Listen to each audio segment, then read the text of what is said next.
I switched it up. No gong today. We did the well. It's Tuesday afternoon. Welcome back to the Print Shop, the Comics Wellspring Insider Show, where we'll be bringing you company updates, answering questions from our community, and giving you a first look at what we're building for you. And this is an exciting, dude, it's Print Shop Day. Print Shop days are always hype because it's the middle of the workday. Print Shop And Day. we get to just talk for a minute, and it's cool. And the boss isn't here. Dan is out. So it's Chris and I running the show today, which makes it even more fun. Hopefully we'll find that out. But because challenge accepted. And Chris, how are you, man? It's good to I'm good doing to have good. you here. I'm here. I'm caffeinated. I'm ready for all of the. Yes, we're. Cheers, clink. We brought Joseph on, so yes, it's a good day. Joseph, thank you for coming on like very last minute. We asked you like 2 hours ago. And what's so great is that Team this player episode is file prep success, and we did not really successfully prep for this episode. So that's where you come in to that's where I save us. come in. Yeah, And that's kind of your job in general. So why don't you tell us, Joseph, like what you do here at CWS in general? Sure. So I came onto CWS as a more of a workflow liaison. So I've grown up and kind of know the production side of things pretty well. I actually worked at an ad agency as a color manager. So that side of the world and that thing is very, very interesting to me, and I love it.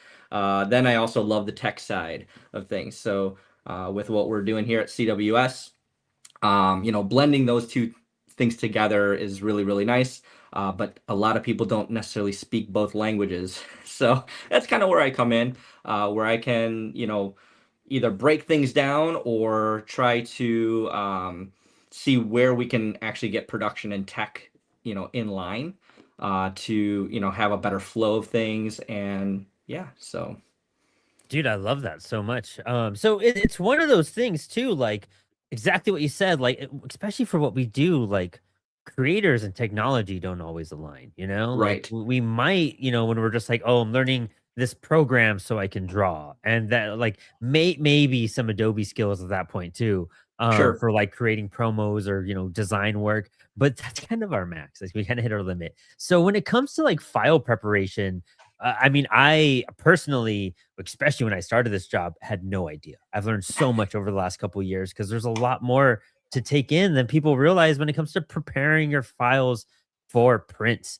So what are like, maybe we'll even run with it for a little bit. Like, what are some of the most common things that you're constantly trying to like keep an eye out for that can probably be easily fixed by just like addressing the community? Sure, yeah. And it's always just having that knowledge, right? And yeah, so I think one of the biggest things that I see, when helping prepare files and stuff that come through for us, is bleed. I think bleed is one of those things that artists and designers, either it or you don't, kind of thing. So what I like to try to, explain and is like, hey, if you're designing and you say, I'm putting things for an 8.5 by 11, that's fantastic. And that's going to be the size of your poster or whatever the case is. And you make a canvas, let's say in Photoshop, and you say, well, I'm printing for 8.5 by 11, so I'm going to make it 8.5 by 11. Well, that's cool. But what's going to happen is you've designed it right to the edge, right? And that is your canvas. But what happens in the print side of things is that we print that on probably an 11 by 17 or a 12 by 18 and maybe put two of them up, right? Well, what's going to happen is you have to have a bigger size piece of paper for that print. You're not going to print edge to edge. So then from there, you actually have to put crop marks, and it's either going to be cut on the machine itself, or it's going to go to like our bindery department where they're going to, use a guillotine, and it's going to like cut all the sides and everything. Well, sometimes those tolerances are a little, they might go outside of that. So now you're gonna have you have the possibility of getting like a little white border around the edge or something along those lines. And then when you get your print, everyone goes, I didn't have a white border around my thing. And it's like, well, that's where bleed comes in. So typically the industry standard is usually like 1/8 of an inch on all sides. So that way you have that wiggle room when it goes to get cut either by a machine on the press or in the bindery. That's a huge one too. We've seen that Yeah. all too much. I've even, and this is like a mistake I learned about. I wonder if I could even grab the book if it's nearby. But I did a pinup for a friend in their book, and Mhm. I believe it was, I think it was a standard comic book size, you know. Yep. And so I opened up like Procreate or whatever, and I started working on this document, and it turns out, I guess like the image I was working on, the canvas was like not sized properly. I think it was sized a little too small. And so Okay. they're basically like, "Oh, we're just gonna put a black border around it because it'll fit perfectly in the book, but if once we add the border, it's gonna actually make it fit properly." And Hmm. that's when I realized, like, okay, so I just set up my canvas wrong from the start, From the and it start. all starts off from the canvas in general, like from your first program that you're beginning this on. Um, Correct. are you familiar with different art programs like Procreate or Clip Studio and stuff like Yeah, that? so I'm familiar with Procreate. That was like, that was kind of, I think that was the hot new thing, especially like because of iPad and everybody, with Apple coming out with that. And when you could start drawing on the iPad, I think that was a huge thing for them. Um, so, I mean, obviously you have your big Adobe, they're the behemoth in the group for the design space. But there's like some other new ones that actually I've been looking into, and it's actually right after starting from here, which was, I think it was like Clip Studio Yeah, Clip or Studio is a something. big one for creators, yeah. Yeah, and that was a new one that I've heard, that I heard about in the office, and I looked into it, and I'm like, dude, this is actually pretty cool. It's got some really awesome capabilities, um, and so that is, the space and what designers are designing in is much larger than I think most people know. Um, and yeah, so somebody just kind of put out Figma. Figma is another one that I, have heard about. I haven't looked into it all that much. But I'm a big Affinity guy. Same. I was back in 2014, I think, when it first came out, the first Affinity designer. I jumped in because it was, hey, I can buy this once and keep it and not have a subscription. And that was What a really, really concept. cool. Yeah, what a concept, right? And I absolutely loved it. And I've just been an Affinity user now, like for years. And now they teamed up with Canva. Mhm. So Affinity is actually a free program now, Yeah. which is nuts to me. And I still use it. And yeah, so like looking at it and trying to see what the industry is using to try to help, from our side of things to help creators, is setting up all these different templates so that way you can say, hey, I design in this. And I think we're looking to kind of provide the creator with the, hey, you design in whatever you'd like. Here's the template and here's the start. So you can download that template and you're going to have your bleed, you're going to have your color space and everything ready to go. So that way you can get to your thing in designing and not having to worry about all the technical things.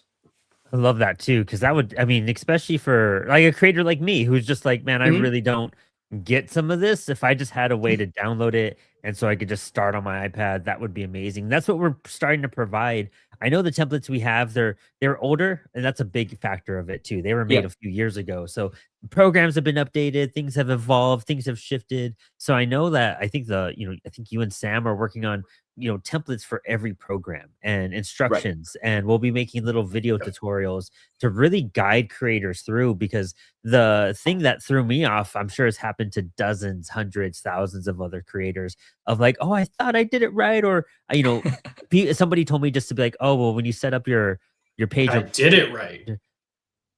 Did you though? Yeah, yeah, exactly. I think I just ended up doing like 11 by 17 like inches on Procreate, and then I just import like my my template from CWS, and I just expand it so I know where the bleed and everything's gonna hit. So there's like workarounds and whatnot, but having a for sure thing that's gonna work is gonna benefit everyone in the next couple months too, which is exciting. For sure. Yeah. I'm excited to start putting these together. And, when we're talking, we kind of mentioned color space, briefly before walking into this. And I think that is probably the next big thing. So it's a nice little segue into it. Is monitor color versus print, right? Yes. So you have the idea of additive color, which is your RGB, versus subtractive color, which is like your printed material. And sometimes you get these awesome, vivid colors, right, on screen, and you're like, I love that green. It looks neon. It's great. I did it. And yeah, and it will never hit that on print, right? And so, that's one thing that I've kind of seen from creators is they get their book printed, they're flipping through it, they're like, oh man, this looks a little duller than I was expecting. On my screen it looks like this, and it's like, yes, that's definitely for sure it will look like that on your screen. But when you are comparing the two ranges of color gamut that the two different systems use, the RGB and on your monitor, you just have a way larger set of colors that you can play with than when you go to print. So I think that's another thing that we kind of have to like keep in check. And again, setting up these templates that would actually be set right from the get-go, so that when you download it, that your color spaces are already in CMYK, not in RGB. Because then what happens is, I believe usually by default, it's always RGB, and it's like, well, yeah, because it looks nice. But people forget to change it maybe to CMYK, so that when they're picking out their colors and everything, they've already set it up, and then it's a little too late sometimes. And then when you try to convert, everything really takes a big hit, and there's a lot of color shifts in there. And then you almost have to design from the beginning again. And that really, I could see that being a major, major bummer from the creator side of things, to say, well, I've already put, such hours into this, and now I did the conversion and nothing looks the way I want it. So it's almost like, oh, I got to go back to square one.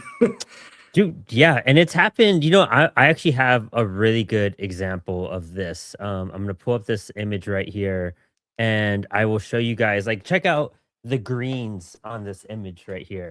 Let me grab a copy real fast too. But like, the greens are so vivid, and our friend Tanner did this in his coloring and everything. This was a story I did in a horror anthology, and when it printed, we found out that the greens didn't come out properly. So let me grab a copy really fast, and I'll show you how it came out.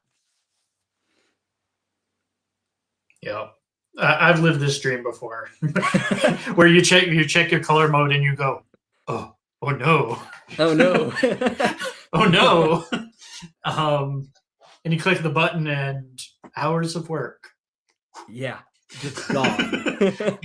It's like, oh, it's so wonderful that it's not here and I need to start over. Right. And so check this out. And it's not that they came out bad or anything. Sure. It's just different. It's not what you expected. It's not. It's not. And also, it's crazy. I messed up talk about preparing for files. I'll give you guys an embarrassing story.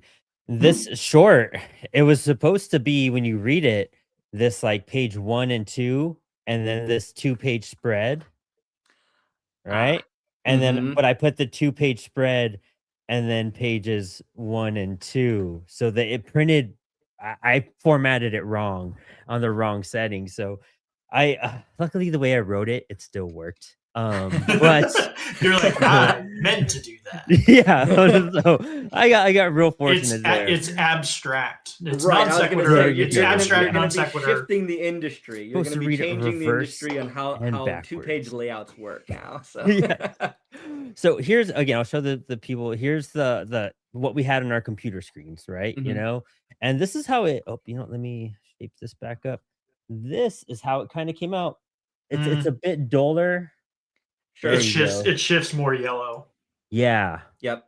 And I pointed out to Tanner, and he's like, "Dude, I probably had like the wrong setting on, or I maybe it was RGB to like CMYK, and I messed up somewhere." And it's just one of those things. As long as your artist also understands, like, this is probably on me. Like, this is one of those things, or your designer. But it just happens, But being aware that that color shift can happen is why proofs are important. Yes. So. That's one thing that we offer digital proofs, right? And it gets you an idea, but the biggest thing that focuses us on is your trim and everything, like like I mentioned earlier with bleed, to make sure that you're within your constraints and that you're not going to get any white edges. Another thing, is making sure all your pages are in the actual correct order. So your double page spread thing would have been caught on a digital proof, right?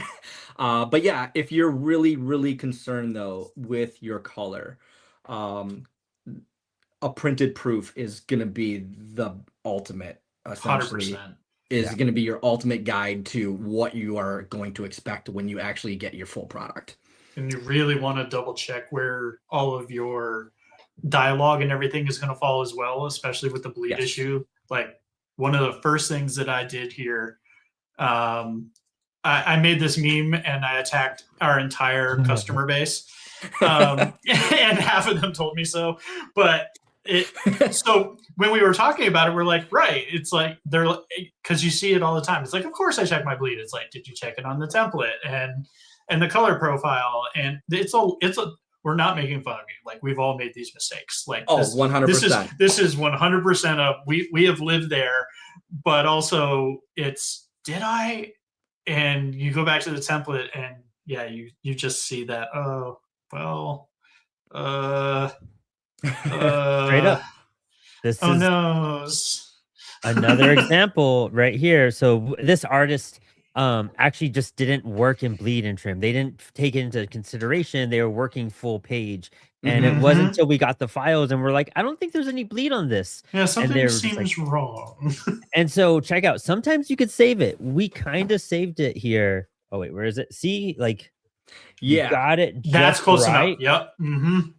But on one panel, luckily you can still figure out what the word says too. But see how that hit it right there, dude. It's right there. You know what I mean? That worked okay, but we lost like 3 letters. You know what I mean? 2 letters off of that.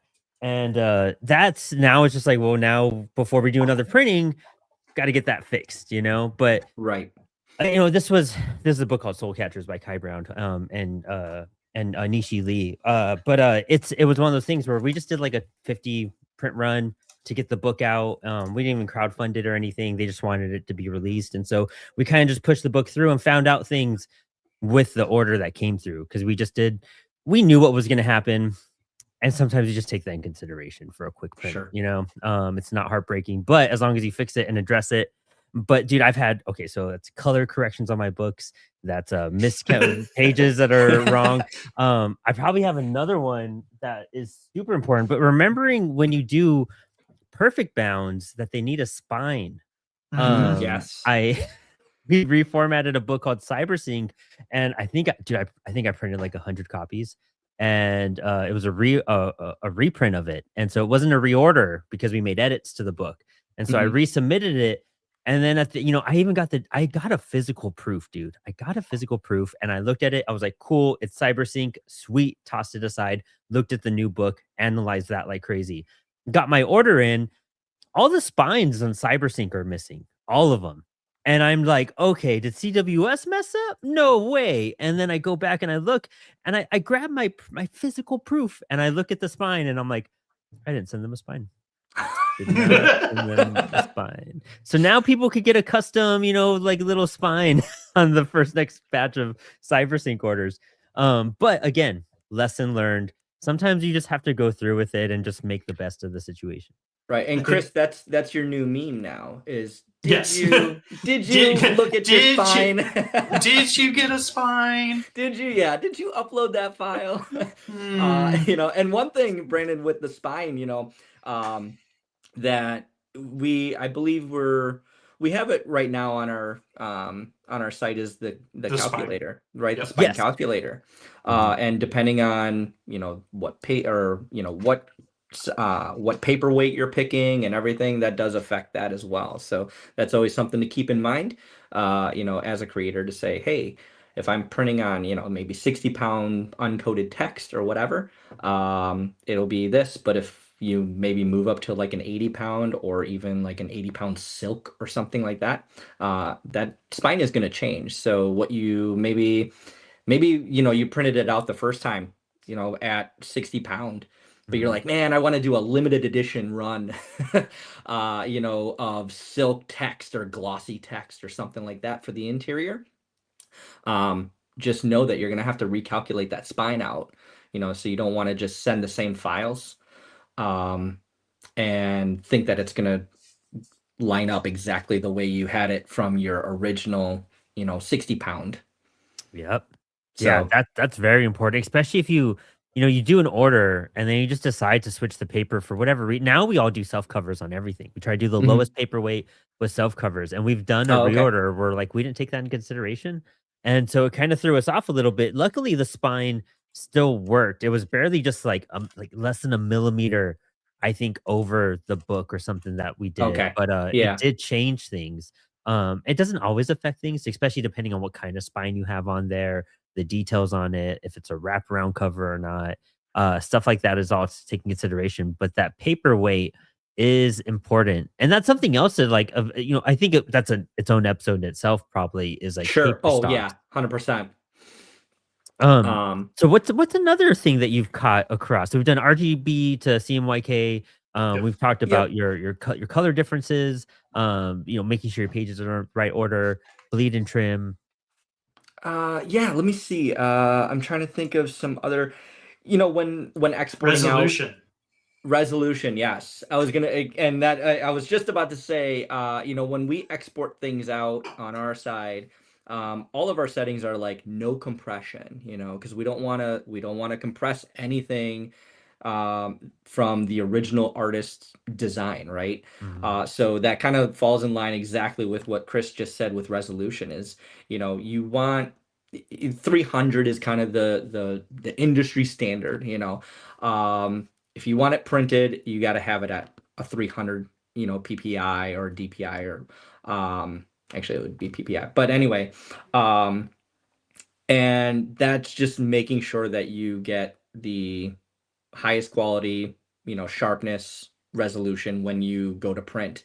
There's been times where people will send us a file, and let's say, it's for a standard size comic book, and it's been designed on a 3x5 canvas, and they're just like, oh, just scale it, it'll be fine, and you scale it up, and it maybe No. proportionately it actually does work, right? Whatever the thing was, but you just took something that was much smaller, brought it to something that is much larger, and it just does not have the information and the resolution to be brought to that scale, so that when you do print it, and if you were putting it on a billboard, yes, right, you're looking at it from hundreds of feet away, Mm. your eye kind of just blends in certain things, and you go, oh, that's actually pretty clear and you can read it. But when you're looking at a comic book, it's right in front of you. You can definitely tell where those pixels are, and you're just like, ooh, that doesn't look so good. I've seen that pretty often too, where I've seen it on banners as well, where Yeah, you're looking at, someone's banner or even just like their book, and you're like, dude, this would be really beautiful if it was like not so pixelated. Like if you would have just right. done your stuff right, this would be a gorgeous book. But it's like having bad lettering in your book. It Hmm. does cripple your comic. It does make a difference. And the people who, especially because, a lot of creators or independent creators that we print for and do work with, a Hmm. lot of us are selling back to other creators. It's kind of Right. like the whole thing when you're in a band, the people watching you are the other bands waiting to play most of the time. So all of us that are buying these books and backing your Kickstarters, like I'm gonna say like 75% of us are also comic creators on Hmm. average. So we're gonna notice those things, and of course we're gonna support, we're gonna be there, but we're gonna not everyone has I guess like the balls to be like, hey, dude, you should have. This is how you can make this better on your reprint. Hey, here's what you Right. could have done next time. And I think we need to be more communicative with each other as creators on giving advice on like, dude, if you would have done this right, it could have been better. Like you work so Right. hard, you pay your artist so much, you paid so much for printing. You should have a very immaculate product, especially for coming through us. Like your product's going to look beautiful being printed through CWS, but Sure. like it always starts with the step one, Right. prepping your file. Yeah, no, and that's a really, that's one thing that once I kind of got in with CWS, was learning that, how artists and writers and everybody is like connected. And I was like, oh, is it always the, whoever's making the order? I'm like, is that the artist? And they're like, no, they usually have an artist. And I'm like, oh, this is new. I'm like, I thought it was just, if I'm the creator, I'm the artist, the writer, and everything, and I'm just doing my thing. But that's not always the case. So yeah, so having that communication from the person that has the idea for the comic to the artist, and with us hopefully being able to help convey the information, that they themselves can also convey that back to their artist, right? Mhm. Because there's that dialogue back and forth, through any types of adjustments or anything of the sort. So sometimes when we do email people, like let's say on a proof, and we have a concern with something, it took me a second to realize that I'm not necessarily talking to the artist. Yeah. I'm talking to Yeah. somebody that has hired an artist, and maybe they're just the writer. So I can put all the technical things that I think a creator would know, in terms of the design space, and it's probably going right over their head. So I'm like, oh, okay, this is definitely something to understand at another level, and try to hopefully educate, through our resources and everything, so that they can convey that same information and correct information, so they get what they are expecting as well. And I think that's gonna be a really good guide for us to put out too, is just the best step by step, what to keep an eye out for these programs, how to like Mm, ensure you start, with creating your comic from the baseline. Like make sure you have everything in order before you even start like yep. drawing your stuff. That's Right. we really want to supply creators with a really good step by step so that they can just print it out and hang it by their office, or wherever their working space is, and they can refer to it as a okay, I always fuck up step 3. I need to make sure I highlight that, and I need to do that every time because I always skip that step. And so, well, those are things that we are working on, which is exciting because then It we'll is. do video breakdowns, and it just providing that accessibility to creators. And so, really, there's no excuse.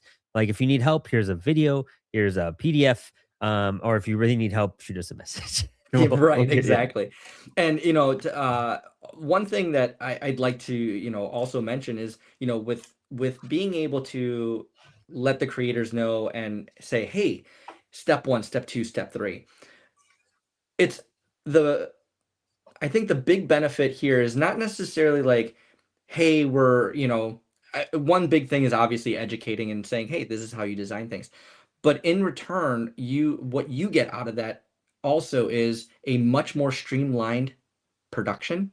Mhm. Your comic then goes right from when you order straight to production, as long, with when you followed those steps, you can just boom. It's almost like cutting the line in a way, right? Mhm. And when you have everything set up, you know that when you submit it, it's like we're just going to kind of take a good look at it, make sure everything's good, and then that gets pushed into production so fast, when everything is set up correctly and not having the delays back and forth. So I know there's been so many times where somebody's like, hey, I need this comic book for a con, and they send it to you and they're like, I need it within a week or whatever the case is. And they put a rush on it, and we try to do everything we can to get it out for them, right? And we take a look at it and we go, oh no, this isn't set up correctly. And so now we got to kick it back there. And they're like, well, I'm on the road right now. And so there's just like all these delays. And you're like, I want to get you the thing as fast as I can in the way that you need it. And, overcoming those obstacles and having it right then and there and at the ready is like so important and will get you what you need in the time that you need it. Dude, 100%. That's the most important part is that it just prevents delays. You want to get Yeah. that book in your hands and learning how to do the process right, less edits and just giving us what we need to make your, book come to life is vital. I've done a Hmm. few back and forths with CWS, and I've had to correct stuff, and it could be an easy thing where luckily it's like a same day fix, or you're Yep. kind of just stuck in the pipeline. And I've had to message Mary or Pam back and forth being like, "No, I'm so sorry, this," and then, like, looking at this, I found this mistake.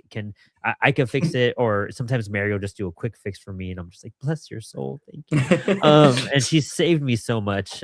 So plus, I feel like, in the direction we're going in, and when Mhm. you're doing print on demand, you're not gonna really have the ability to make those corrections and edits because the pipeline's gonna be moving so fast. Am I wrong? Right. Yeah. No. So yeah. So too.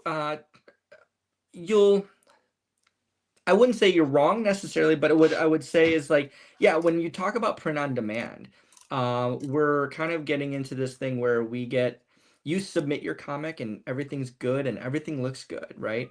And then once that gets uploaded into the system, um, unless somebody catches something after who knows how many prints, to say, "Oh, no, I need to update this." For one, that's a process because now you're having to make sure that you overwrite whatever. So you're gonna have to send a new file. We're gonna have to get that to overwrite into the system, because right now that's like the golden copy, right? Mhm. That's your one that's up there, and that's the file that gets sent out to print. So by the time you do that, let's say by the time you catch it and it gets uploaded and everything, you might have 50, 60, 100 comics out. And they all have a straight line that just cuts off 3 words, in your thing. And it just, and that was right at the end of the thing. And it was just before the to be continued. And now it just ruined the whole, cliffhanger effect, so with print on demand, that is definitely something that you'll want as a creator to really make sure that what you are putting up and submitting, everything is set up correctly so that you don't run into those issues. I love that. Yeah, it's gonna be it's one of those things where it's like a new thing, it's gonna be a new habit, it's gonna be new lessons to be learned, Mhm. and it's gonna be I don't know, it's one of those things where you just gotta, like, go through the process, and sometimes you gotta make mistakes to learn stuff like I have, but luckily, if you do it right, because you can do it right without making mistakes, Right. it's streamlined, it's cake, it's easy. Yep. Dude, I love that. Anything else that comes to mind before we shift gears a little bit? Um, I think those are really like the big ones that I would say that we see on a daily basis. Cool. That would be like those are the things that we see on a daily basis. And those are the big ones that while we see them on a daily basis, they are kind of the hardest ones to really fix inside the shop, Yeah. that we kind of have to throw it back to the creator to do. We can work a lot of magic. Mary has done a lot of really great things. Pam has done a great things. And yeah, but there are certain ones where it's like, man, it's out of our hands. Like we don't have enough information, or we don't have enough art to really do what we need to do, to fix that. So those things that I brought up today, I think are like the biggest ones, that we can start focusing on. And then if we see other little nuanced ones, then we can definitely, I'd love to have another conversation and a discussion on that as well. That's great. Well, at least we could address these major ones to kick things off with, and For that's sure. appreciated because at least it gives me stuff to like. This is what I got to research now too. Like I got to be the Yeah. pro at this. Well, awesome. Let's switch gears just a little bit. Oh wait, I did it wrong. I'm so sorry. I changed the background. That wasn't it. It was supposed to do this. Diddle-oo, diddle-oo. Crazy that it does it in the background. I don't think anyone else noticed that but me. There we go. I was hoping somebody was gonna catch it. So everyone just said, "What?" And the rest of you, you're old like the rest of us. Oh, that's what we really got to make a graphic for. I'm gonna talk to RD about that. Yeah, dude. So so honestly, well, before we transition, hey everyone, go check out our podcast. Go leave us a 5-star review. Go head over to our Google page. Leave us a review there too. We want to know what you're loving about CWS services. Or also, if you guys are not part of our Discord, you should be. But bam, bam. Where is it? There you go. That's it. That link will take you to our Noise. Discord that has like fingers in every direction. Well, our Discord's been a lot of fun. We have so many community things going on there. This is where you could ask questions that we'll answer on the show. This is where you could share your art, where you could find other creators, where you could actually also leave product reviews on our Discord too, and we'll make posts and like give you a shout out and everything with it too. There's so many cool things happening on there. If you want to be on Spilled Ink, that's the place to be to join Spilled Ink, because that's where we do the call outs. And we actually have almost all of March and April booked for Spilled Ink because of this new sign up form. So thank you all for making our jobs easier, and I get to plan all this out a lot better. So Spilled Ink's been wonderful. Inspired Ink, we are chock full of creators the next couple of weeks. So make sure you're tuning in every Monday for that. We have Jesse Lonergan coming on the show. We just had my hero Brian McDonald on last night. That was probably that's the episode of the year for me. That was a win that was a personal win for me. Master of storytelling. But go leave us these reviews because it helps the channels out. Make sure you like and subscribe all this stuff, because we have so many new things coming your way. And a new show, because we're going to transition. This may be one of the last times we do this transition back into, man, I want to make a little segment for that. For Crowdfunding Corner. We're going to work on that name a little bit. We have a couple.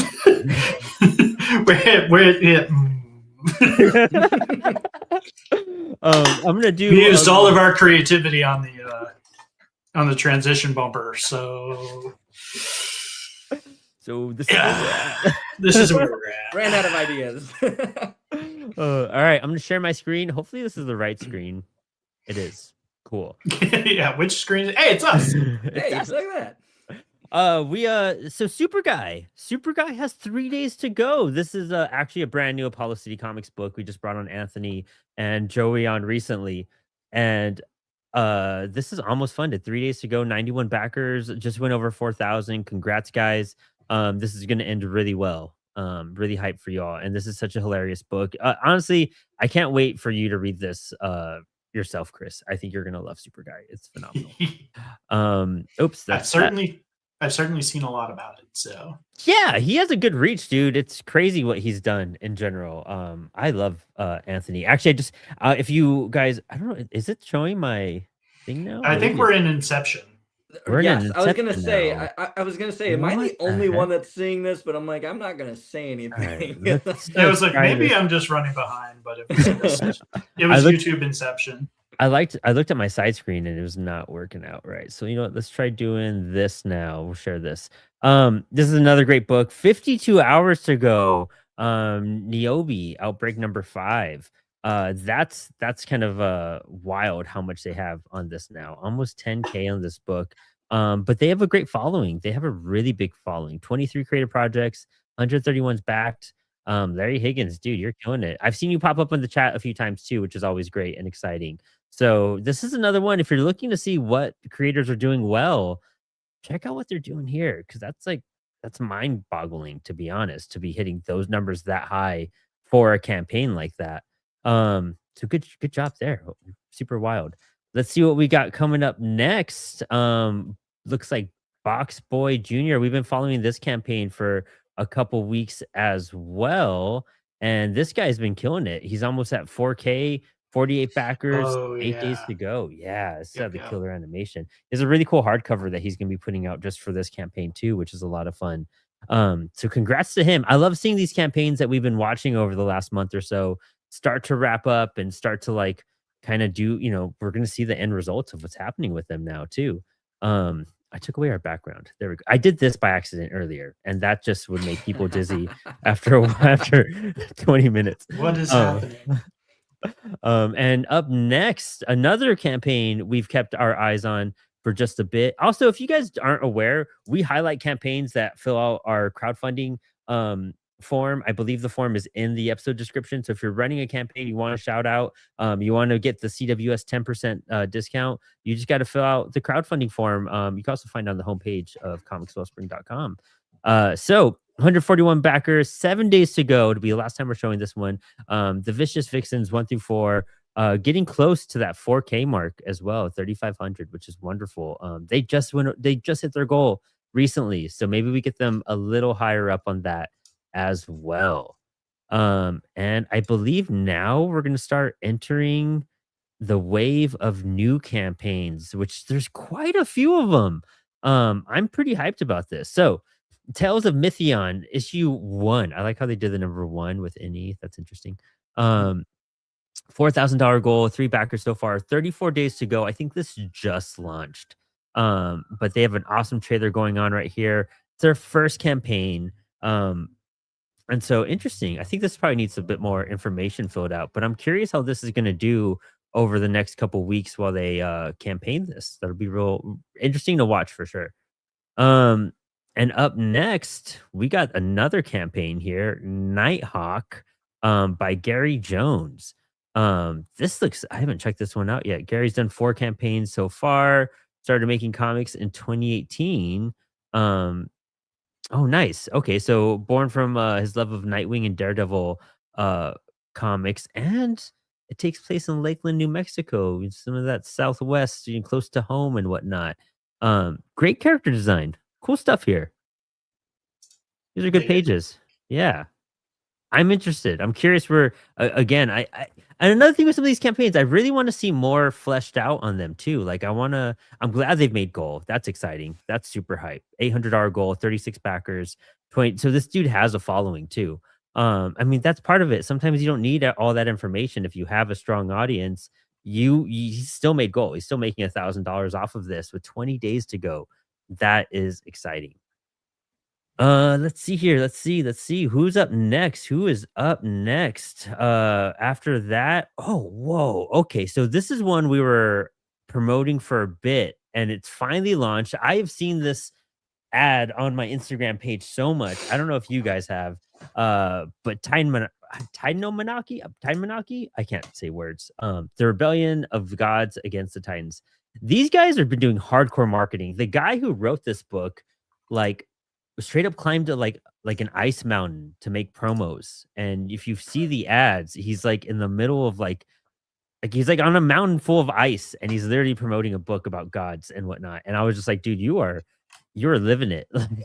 You are going all out for this. But Michael's a cool dude, so I'm really excited to see that this is launched. And this art is wild. It's good stuff. Got some textures in the background here. Yeah, I like that a lot. Yeah, I always love seeing good, textures and like just instead of white pages and whatnot. Damn, this is really cool.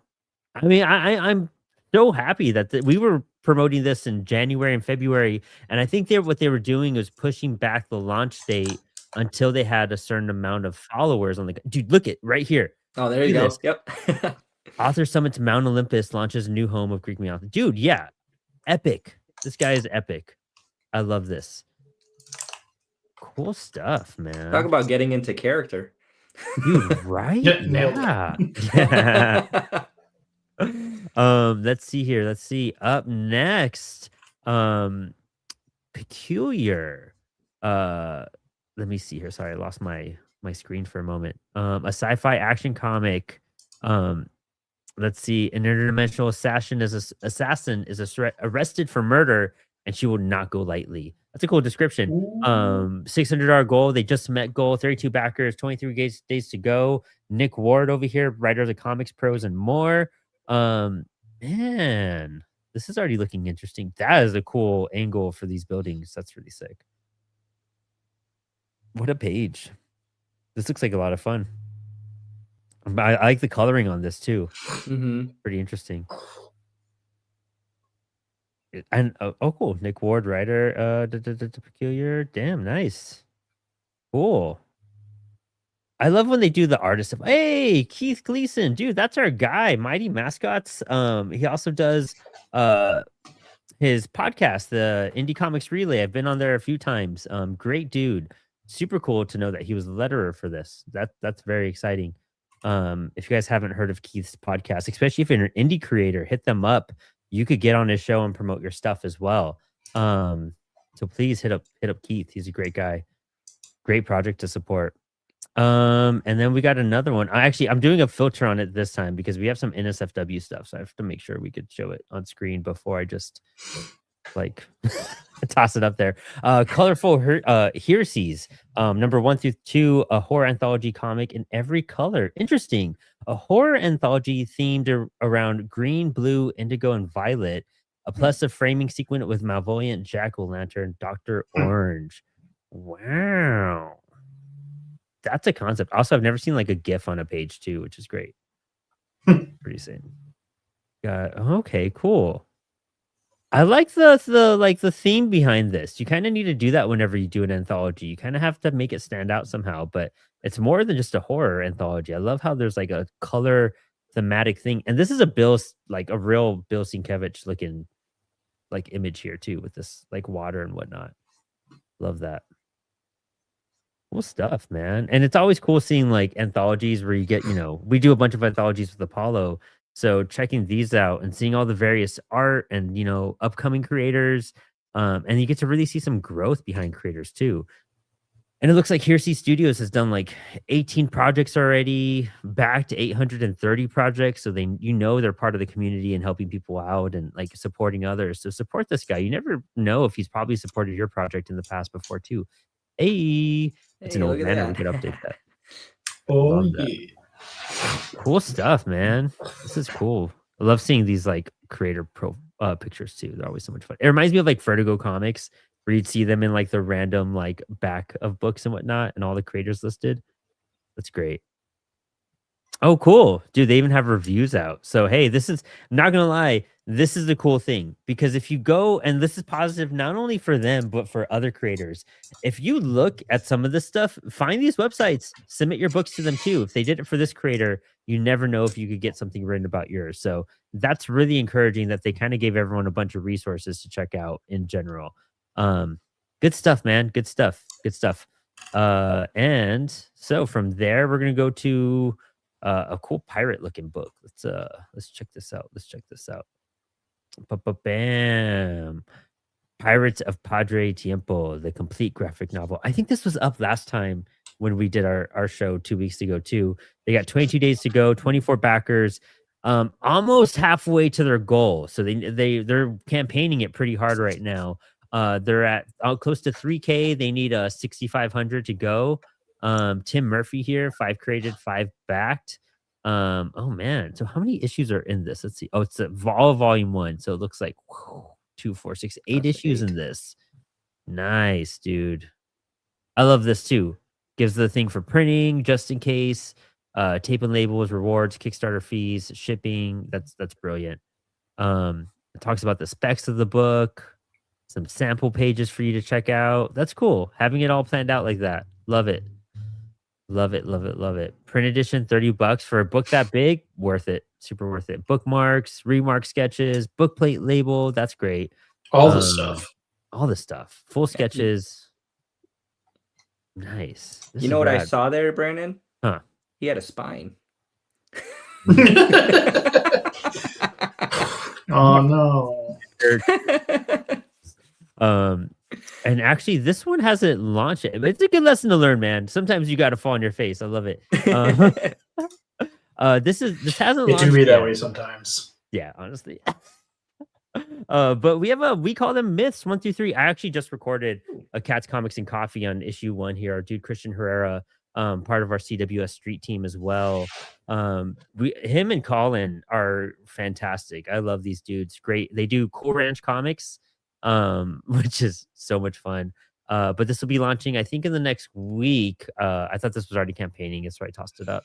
But dude, Colin's work his art is so good, man. I love this kid. Christian's a phenomenal writer as well. This guy he's really good. He is a writer. I love this stuff. Oh man, look at this. Commissions, only 5 available. This is gonna be great. I can't wait for this to launch. We'll be highlighting it like crazy. That's awesome. And we have just a couple more here. Let's see how I think so. We're getting to the NSFW.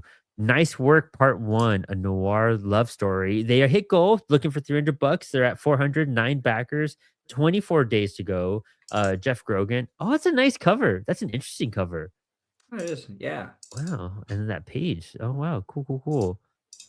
Part graphic novel, part prose novel, part history, part fiction. A story of two of the people discarded by history. The following is an excerpt of the first few pages. That's cool. God, I love the style. Oh, that's pretty cool. Yeah. Oh, nice. Okay, so they do add a lot of textures to their pages. That's really rad. And this art is a lot of fun. This lettering. It's also clear when you play with lettering fonts and different colors. It's really cool how clear this is to read, because that's hard to do sometimes, especially when you don't have like a boxed lettering here.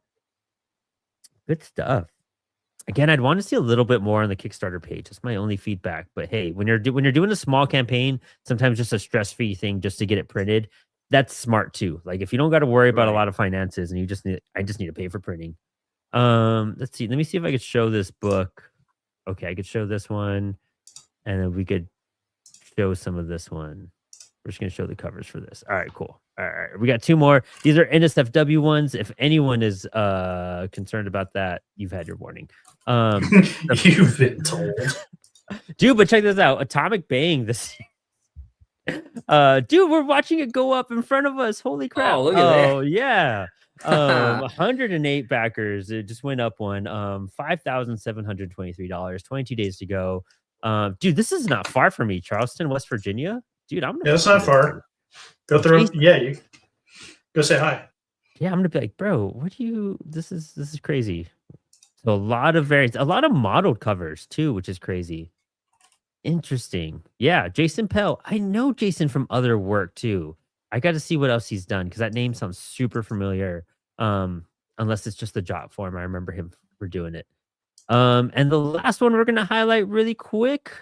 StreamYard moved on me. This is I believe what Space Happy 8. Gallica plus all back issues. End of volume 1, the space opera series, and the mind-blowing cosmic conclusion of the God Box saga. Welcome to the world of Space Happy. Sexy Fanatic Comics. 20 created, 151 backed. I mean, these are supporters too. But yeah, this is issue 8. Dude, they're funding. They're wrapping up this story. So if you've been following this for the last 8 issues, it's wrapping up volume 1. Oh, dude, free product previews 1, 2, 3. Nymphonomicon, Sexy Fantastic Magazine, Zoltan's Retro Sci-Fi Movie Guide, Red Velvet. Interesting, dude. That's wild. I mean, comics are comics, dude. I love it. Like, this is crazy. You could do this stuff. Nowhere else, I feel like you could do books like this, or like art like this sometimes, other than comics. But with that was our crowdfunding corner. We had tons of stuff. I was shocked how many campaigns are going up live right now. It is the season. People are preparing for cons. People are preparing for people to get back their tax returns. So I think creators are all knowing that like March probably to November is peak crowdfunding season as cons start up. They're getting inventory to take to shows. They're doing little events. I have 2 events coming up in May and whatnot. So I'm prepping for all my stuff and my printing pretty soon as well. But yeah, it's going to be great. We're also going to be moving this segment to its own little show. We're looking at the right date and time. We're looking to see how we're going to format it a little bit, but we want to highlight and talk about crowdfunding a little bit more with our creators because it deserves way more than just launched into the print shop, because we're going to be expanding the print shop. We're getting a new wing. We'll be talking about more industry stuff as we start talking about machines and just printing machines. But yeah, great stuff. I think that wraps it. I don't think we have any Discord stuff other than to join the Discord. No, you should be over there. Yeah, if you know, you know. If you know, you know. Yeah. There's a QR code right up here for you to check that out if you're not part of our Discord channel. And if you're not, shame on you. Jump on that. Be with all the cool kids.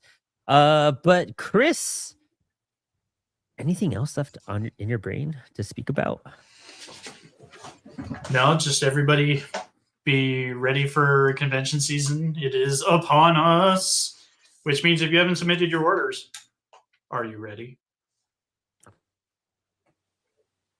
And Chris has been working like crazy. I know he's been working on behind the scenes, and he's going to have a big announcement for us very, very soon. Which is it's the most needed, probably the most talked about announcement we haven't done yet. So if you guys haven't, but those are my clues. Those are my hints. We've been hinting to it.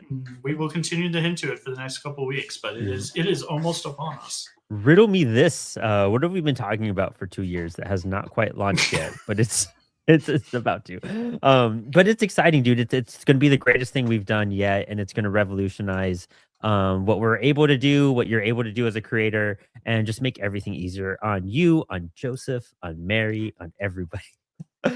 Joseph, any final thoughts or words as we wrap You know up what? today's episode? As we were going through all the crowdfunding things, something did click. So this is kind of one of those stick to the end of the show, and then you get the last little tidbit, right?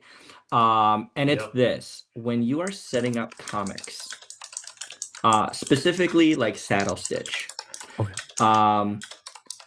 your page count needs to be a multiple of 4. That's a huge one. So with Perfect Bound, maybe not as big of a deal. Usually like a multiple of 2 would be good with that. But when you're talking about Saddle Stitch, you're wanting your comic book to be a multiple of 4. So there's been plenty of times where I'll see somebody, they'll submit like 27 pages. And you're like, cool, I have to add a blank page now somewhere. And sometimes the inside back cover or something could be that.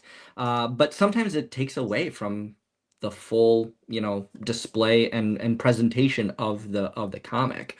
So that's one thing to kind of keep in mind as well. So just make sure that your page counts are always a multiple of 4.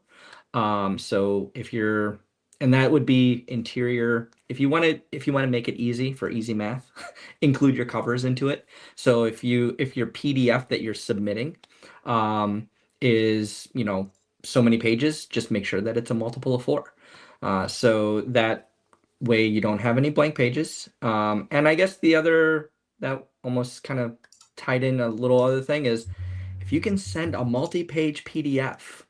It's a lot nicer than individual pages of JPEGs or PNGs or anything of those sorts. So I would love to actually maybe, once we put these videos together, and this was kind of the, hey, are you busy? And I'm like, no, we'll talk all day long. But as this podcast went through, I was like, oh, you know what? We should totally do something where we maybe even do like a example presentation of how to export files and the way to make sure that they're all put together in a good format and an easy format that when you do submit, again, streamline and get your thing to production a lot faster. So we can probably maybe follow up with something like that later on. Yeah. I love to kind of format a book on an episode one day and just, here are the files and we'll just toss them together and, do a little walkthrough and whatnot. I mean, I use Affinity too, so it might be fun like that. And then we can choose different programs as well. I would love that, man. And so that's a great point, is that divisible by 4 rule for Saddle Stitch. And when you're in that position, because I was prepping a book recently and we were like, oh, I was on an odd number and I had to add 3 pages. And I was just like, what should I toss in? I had a friend from Sierra Nova Comics send me a link where he was like, he actually just wrote an article on how you could fill your book up. Here's like a bunch of ideas of how you could fill in those missing pages. And it's funny because he sent me that in the afternoon and I spent like an hour in the morning being like, oh, I guess I could do this. And I filled it out and it worked out. But if I had that article, earlier that morning, I would have just looked at that article and had those ideas instantly, because coming up with stuff like, can I promote something? Can I do something else with this? Is there something a CWS ad? Is there another thing I could put in there? Ask a creator if they want to put an ad in it and do something, there's so many options to fill those pages in with. But I could, that's a whole segment in itself, but, that was in our Discord. So please join our Discord. You'll get some of this tips and advice, but that is a great one, because I've seen that so often where you're like, oh, I added something in and it turned out to be like you need 3 pages, not just 1. Right. But yeah, perfect bound are divisible by 2, which makes it a little bit easier. But honestly, if you just stick to that divisible by 4 rule, just make your life easy and you'll always be good with that. For sure. But with that, last good little tidbit of advice. And as Sebastian attacks my mic, biceps, that's it for the print shop today. The talent is getting angsty, so we got to film some stuff apparently. I'm glad he's awake. Get to work. Get to work. Start reading. Hey man, hey, you're just mad. All right. Thank you guys so much. Guys, thank you to all of our audience. Joseph, thank you for your time today, for your busy workday that we interrupted. No worries. Really appreciate it.